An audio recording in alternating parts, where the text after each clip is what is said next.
ዮሐና ድራማ ክፍል 2ን ይዤላችሁ መጥቻለሁ። በጥሞና እንደምትከታተሉን ተስፋ አደርጋለሁ። የዚህ ድራማ ታሪክ በነገራችን ላይ ከጅምሩ እንደነገርኳችሁ በጣም የሚያሳዝን ነው። እናትና ልጅ አንድ ቤት ነው የሚሰሩት እና እናትየው ለልጇ ስትል የምትከፍለው መስዋዕትነት የኢትዮጵያ እናቶችን በሙሉ የሚያሳይ ነው ማለት ነው። እናም የዚህ የሀብታምና የድሃ ህይወት ይገርማል። አንዳንድ ጊዜ ፈጣሪ ለምን ለሁሉም እኩል አይሰጥም እላለሁ። በነገራችን ላይ ያው ለሁሉም እኩል ቢሰጥ ማንኛው መልካም ወይም ማንኛው መጥፎ እንደሆነ አናቅም። ከዛም ባለፈ ደግሞ ያው ሁሉም ሀብታም ከሆነ ወይም ሁሉም አንድ አይነት ከሆነ ፈጣሪውን ይረሳል ብዬ አስባለሁ። ለማንኛውም ሀብት ሲኖረን አንዳንድ ጊዜ የምናደርገውን አናቅም። እዚህ ድራማ ላይ የሚያሳየው እንደዛ ነው ማለት ነው። በእምነት ተብዬዋ የቤቷ ባለቤት ልጅ ሰራተኛዋን የሚገርማችሁ ነገር ውድና የተከበራችሁ ቤተሰቦች ሰራተኛ ተብዬ የተቀጠረችው በጣም ትልቅ ሴትዮ ናት ማለት ነው። በእምነት ተብዬዋ ደግሞ የቤቷ ባለቤት ልጅ እንዴት እንደምታሰቃያት እና ከፍ ዝቅ አድርጋ እንደምትናገራት በጣም ነው የሚገርመው። እናም የሰራተኛዋ ልጅ ሔዋን ደግሞ ማለቴ ዮሐና ሁሉም ይወዳታል። የቤቱ ባለቤት ልጅ ልዑል ተብዬውም እግሩ ቂጡ እስከሚንቀጠቀጥ ነው የሚወዳት ማለት ነው። ከዛ በተረፈ ደግሞ ክንዴ ተብዬው የቤቱ የመጀመሪያ ልጅ ማለት ከሌላ ሴት የወለደው አባትየው እሱ ራሱ ልጅቷን በጣም ነው የሚወዳት። እናም ልዑልን ከቤት ለማስወጣት ወይም ከሀገር ውጭ እንዲወጣ የሚያደርገው ጥረት ልዑል እንዳይካፈለው እሱ ብቻውን ድርጅቱን አባትየው ሲያርፉ ወይም አባትየው ያው የሆነ ነገር ሲገጥመው እኔ ሁሉንም ድርጅት ለራሴ ብቻ ማድረግ አለብኝ፣ ቤቱንም እኔ መውረስ አለብኝ እያለ ነው የሚያስበው። የሚገርመው ነገር ይሄ ብቻ አይደለም። ድርጅቱ ማለቴ ከውጭ እቃ ሲመጣ በድብቅ እያሳለፈ ለራሱ ነው የሚያደርገው። እናም አንድ ማርቆስ የተባለ እዛ ውስጥ የተቀጠረ ልጅ አለ። ይህ የልዑል ጓደኛ ነው።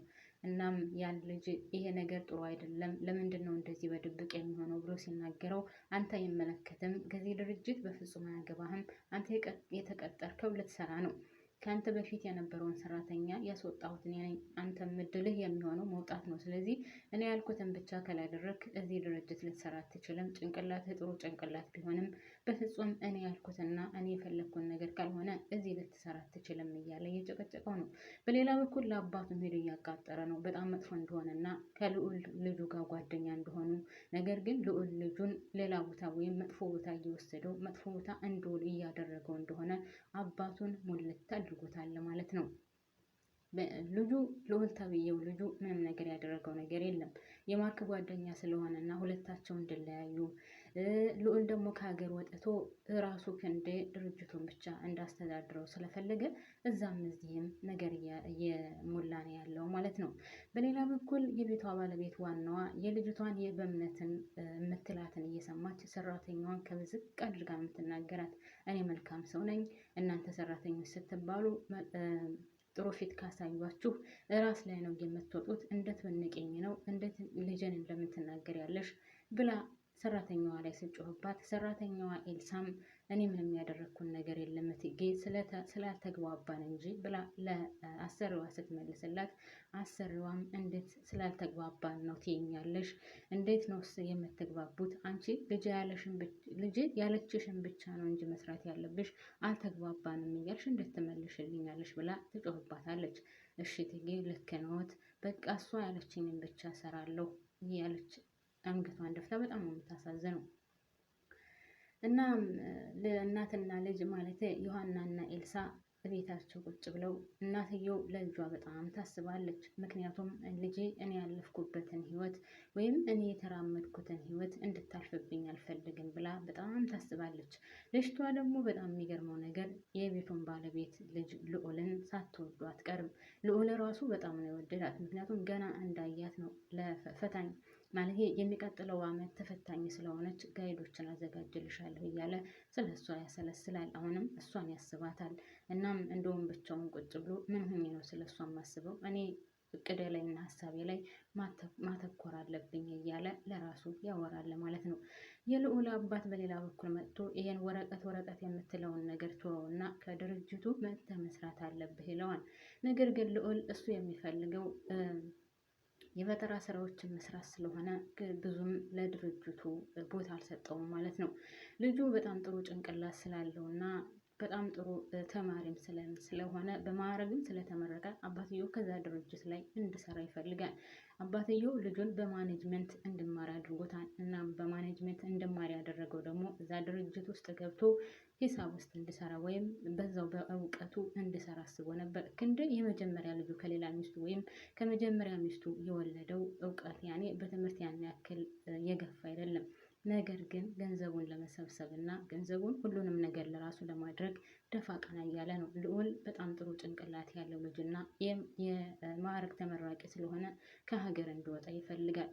አባትየው ግን ደግሞ እሱ ልጁ የሚፈልገውን ስራ ሳይሆን አባትየው እኔ እዚህ የደረስኩት ጠንክሬ በመስራቴ ነው፣ የተማሩት ሁሉ የደረሱ፣ ስለዚህ እኔ እንደምልህ ስራ እያለ ልጁን ይጨቀጭቀዋል። አባትና ልጅ ያን ያክል አልተስማሙም።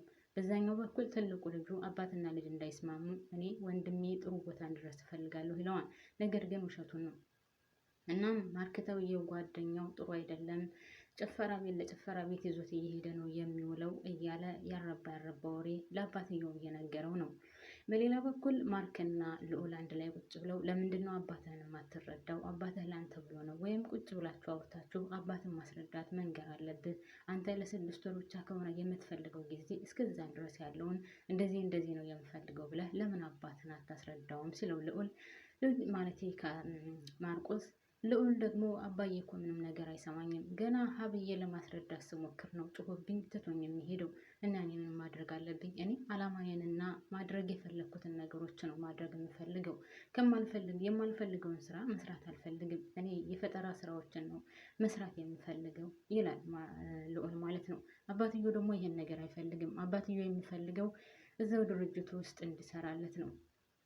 እናም እንግዲህ ድራማው በጣም የሚያሳዝን ነው በነገራችን ላይ።